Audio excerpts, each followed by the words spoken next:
Marie-Lise Léon, bonjour. Bonjour. Et bienvenue. Journée de mobilisation, aujourd'hui la 3e après le 19 et le 31 janvier. Qu'en attendez-vous de cette journée ?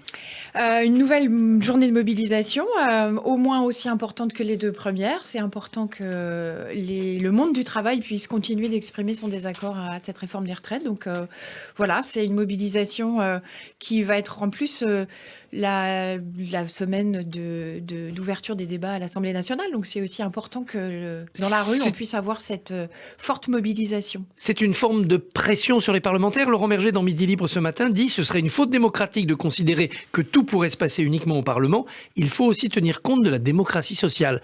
Ça veut dire que la légitimité, elle est dans la rue et pas à l'Assemblée. Je pense qu'effectivement, la démocratie, elle a de multiples facettes. Elle peut être politique, elle est aussi sociale. Et il y a eu un temps de concertation avec les organisations syndicales. On a pu faire valoir nos positions. Le gouvernement a présenté un projet à l'Assemblée qui ne nous convient pas, qui ne convient pas à une grande majorité de la population, qui s'exprime régulièrement, notamment à travers des sondages. Et donc, c'est important qu'aujourd'hui, la démocratie politique, dans ces débats, elle intègre aussi le fait qu'il y a des millions de personnes qui sont dans la rue et qui disent non à cette réforme. Il y en aura aujourd'hui, il y en aura samedi aussi des gens dans la rue et pas de grève samedi. L'objectif, c'est que tout le monde puisse prendre les transports pour que la manifestation batte tous les records.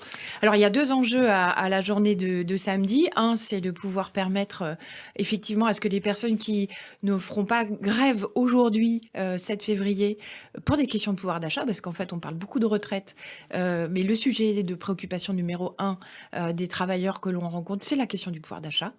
C'est vraiment le sujet qui les inquiète aujourd'hui et l'objectif est plutôt comment je vais finir. Et donc perdre une journée de travail, c'est pas possible. Perdre une journée de travail, ça n'est pas possible pour beaucoup d'entre eux et d'entre elles.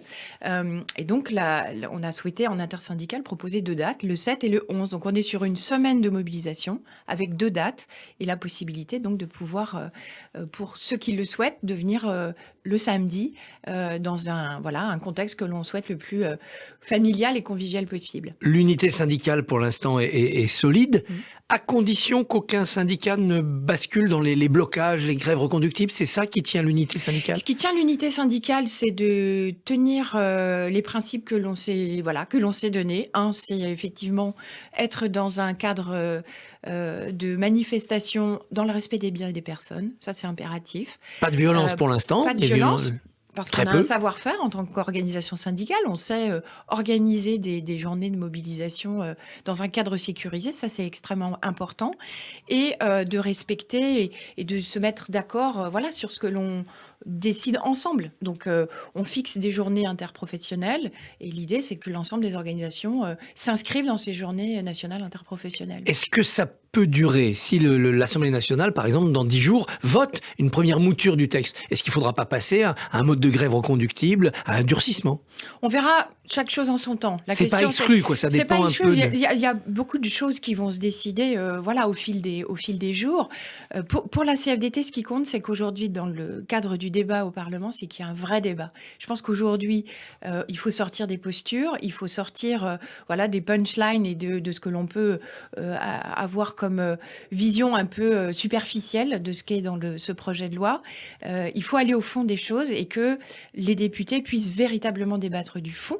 Et donc, pour nous, l'objectif, CFDT, c'est qu'il y ait un débat, au moins jusqu'à l'article 7, qui comprend la mesure d'âge et donc le report de l'âge légal à 64 ans. C'est extrêmement important qu'il puisse y avoir ce débat démocratique à l'Assemblée nationale. Donc vous réitérez votre demande, retrait d'amendements, parce qu'il y a trop d'amendements pour arriver jusqu'à l'article 7. Vous demandez à la France Insoumise de retirer les amendements qui obstruent le débat ? Je ne sais pas si c'est spécifiquement des amendements France Insoumise. 13 000 sur 20 000, ils viennent d'eux, donc ils sont en tête de peloton. Après, la CFDT ne donne pas de leçons à qui que ce soit. La CFDT dit que c'est dans le moment où l'on est, où l'expression du monde du travail, dans la rue, le rejet massif de cette mesure doit pouvoir trouver un relais à l'Assemblée. Et il faut absolument qu'il puisse y avoir un débat démocratique à l'Assemblée nationale sur cette question de l'âge légal. Une très très forte majorité des Français s'oppose à cette réforme, plus de 70% dans les sondages, mais une majorité des Français aussi, les 2 tiers, disent de toute façon ça sera voté. Comment vous expliquez cette résistance-résignation ? Je pense que on est dans une société qui est aussi marquée qui a été marquée par la pandémie, par le Covid. Aujourd'hui, le monde du travail, qu'est-ce qu'il nous dit? Mais pourquoi on nous parle de retraite? Ma problématique numéro 1, c'est la question du pouvoir d'achat. 2, c'est de pouvoir travailler dans de bonnes conditions. On me parle aujourd'hui des retraites, donc c'est quelque chose qui leur parle pas au quotidien et ne voit pas, voilà, et donc ils se disent pourquoi est-ce que c'est ce sujet-là qui est sur la table? Et donc la question, c'est de pouvoir, nous, notre travail de syndicaliste, c'est de faire en sorte que le monde du travail puisse s'exprimer. Je pense qu'il n'y a rien de pire que de ce sentiment d'impuissance. Sur une globalité de revendications. Sur une globalité et de dire, on veut signaler aux politiques qu'il faut faire les choses à l'endroit. Et les choses à l'endroit, c'est partir du travail et donc ne pas avoir cette approche un peu comptable ou budgétaire d'une réforme des retraites qui finalement ne parle que des finances publiques. On commence à l'entendre, ça. On parle temps de travail, tout au long de la vie, tout au long de la semaine. On va peut-être arriver à cette grande réflexion sur le travail. C'est impératif. Je pense que si on veut faire face aux défis qui sont devant nous en termes de transition numérique, de transition écologique, le monde du travail est déjà en profonde mutation. Si on veut pouvoir embarquer les travailleurs, leur dire vous aurez une place, il va falloir s'adapter, il va falloir travailler sur les enjeux de formation, de compétences, on ne fera pas sans eux, on ne fera pas sans les travailleurs. Toutes ces mutations-là, elles se feront nécessairement avec eux. Ils en portent également, ils sont une clé de la réussite de ces transitions. Donc si aujourd'hui on ne les écoute pas, je pense que les mutations du travail de demain seront beaucoup plus difficiles à mener. Laurent Berger comme Philippe Martinez vont vers la fin de leur mandat à la tête de leurs syndicats respectifs. Est-ce que ça joue sur les manifs? Est-ce qu'ils veulent en gros sortir sur une victoire? Je pense que non. Je pense que Ils ne sont pas plus déterminés parce que c'est la fin. Vous savez, que ce soit la CFDT ou la CGT, nous sommes des organisations collectives. Donc on a bien entendu, chaque organisation a son secrétaire général, mais on est sur des combats collectifs. On est sur une façon d'embarquer le monde du travail, les adhérents, les sympathisants pour chaque organisation.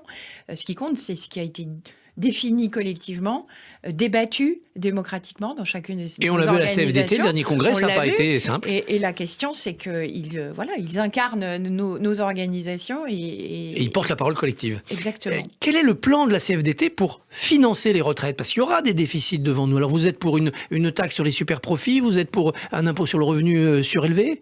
Alors on a un panel de solutions. Le premier, c'est de dire, on a un sujet central, c'est la question de l'emploi des seniors. On est à peu près sur une estimation du déficit de l'ordre de 10 milliards d'euros.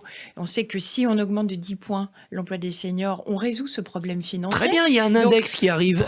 Oui, mais sauf que la question le truc, c'est qu'on prend les choses à l'envers. À l'envers, c'est de dire, on commence par les 64 ans, et puis après, on voit comment on fait en sorte que les travailleurs puissent aller au bout de leur carrière. Aujourd'hui, ceux qui ont commencé à travailler tôt, qui ont des conditions de travail difficiles, nous disent déjà aujourd'hui 62 ans c'est compliqué. 64 ans demain c'est impossible. Et donc là où le gouvernement a travaillé à l'envers, c'est qu'il nous explique qu'on fait 64 ans pour faire des économies, parce que c'est l'objectif premier, essentiel. Et après on regarde comment on fait en sorte que les travailleurs puissent aller de façon plus nombreuse jusqu'à l'âge légal. Donc l'emploi des seniors c'est quelque chose de crucial aujourd'hui. Les entreprises n'ont pas toutes de politique de garder les seniors en emploi. Et donc, la question de l'index, ça ne va pas changer grand-chose. Sauf s'il y a une punition à la clé, parce qu'on leur dit, si vous ne progressez pas dans l'index, on vous prendra jusqu'à 1% de la masse salariale. Aujourd'hui, ce n'est pas prévu. C'est vient en débat. Elle l'a esquissé dans le JDD. La question, c'est qu'on va être sur des processus assez longs de préservation de l'emploi des seniors. Et que le problème, c'est que ce qui va pouvoir être imposé ou pas aux entreprises arrivera beaucoup plus tard. Et aujourd'hui, c'est cash tout de suite pour les salariés. Sur les carrières longues, Elisabeth Borne a cédé. Quand on aura travaillé avant 21 ans, 43 années suffiront, quel que soit l'âge, pour partir à la retraite. Vous êtes satisfaite de ce point actuel? Alors, la question des carrières longues, c'est un sujet extrêmement cher à la CFDT, puisqu'en 2003, c'était une des dispositions qu'on avait beaucoup défendu. Elisabeth Borne a annoncé dans un journal, effectivement, ce week-end, qu'ils allaient faire une avancée. Nous attendons attendons de voir concrètement de quoi il s'agit, comment ça se traduit. Mais ça illustre bien qu'on est sur un dispositif profondément injuste, un report de l'âge légal qui impacte l'ensemble des autres dispositions, notamment quand on a commencé à travailler tôt. Voilà, on est plutôt dans des ajustements pour limiter les dégâts. On limite les dégâts plutôt que de faire des vraies mesures de progrès social. C'est la même chose pour les femmes, où là, il y a un vrai progrès social, prendre en compte les congés maternité, faciliter l'arrivée à la retraite à peu près dans les mêmes conditions que les hommes. Alors, à ce stade, il y a des choses sur lesquelles il faut qu'on continue de regarder, notamment en termes d'études d'impact, quelles seront les répercussions sur les femmes. Ce qu'on a quand même bien constaté, c'est que l'allongement de la durée, le report de l'âge légal, fait que globalement, hommes et femmes vont devoir travailler plus longtemps, mais en proportion, l'effort pour les femmes sera supérieur. Il sera supérieur, donc c'est quand même compliqué d'expliquer que c'est du progrès social pour les femmes. Comment on corrige ça? En prenant plus de trimestres de congé maternité en compte dans la retraite? Je pense que la meilleure façon de le corriger, c'est de supprimer l'âge légal. On supprime les 64 ans et on travaille sur une réforme telle que nous voulions l'avoir mise en œuvre en 2019 avec la réforme globale, réforme systémique. Si on veut faire une réforme de justice sociale, il faut supprimer le report de l'âge légal et reprendre tout à l'endroit, parler du travail, parler des carrières, de l'âge auquel on démarre son travail, les conditions dans lesquelles on exerce son travail, puisqu'aujourd'hui c'est quand même aussi un des problèmes numéro 1, notamment pour les personnes les plus touchées, que sont les personnes de la seconde ligne, qui ont beaucoup été investies au travail pendant le Covid et qui attendent toujours leur reconnaissance. Si on vote quand même un report de l'âge légal, si les 64 ans passent, ça n'empêche pas de tenir cette grande réflexion sur le travail après, et notamment d'y intégrer une réflexion sur la qualité de vie au travail. Sauf que pour le monde du travail, le signal sera catastrophique de dire on a d'abord reporté l'âge légal et on n'a pas entendu ce que vous avez porté dans toutes ces mobilisations. Vous vous êtes exprimé, on n'en a pas tenu compte.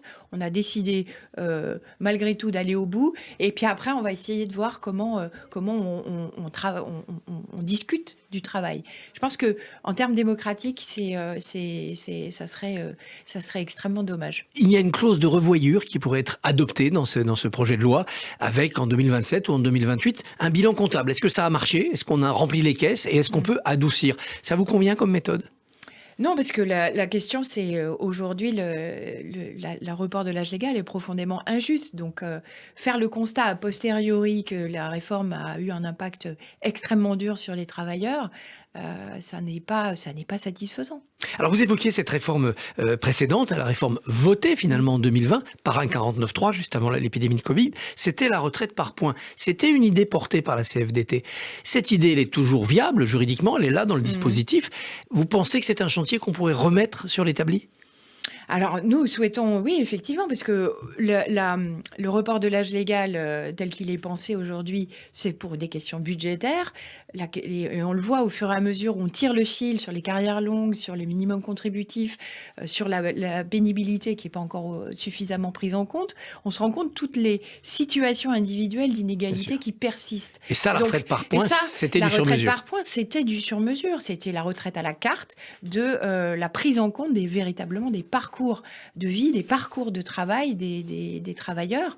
Et donc, voilà, ça reste la meilleure solution de notre point de vue pour pouvoir faire une véritable réforme de justice sociale qui corrige les inégalités actuelles qui vont persister demain, malheureusement. Marie-Lise Léon, merci et bonne journée. Merci beaucoup.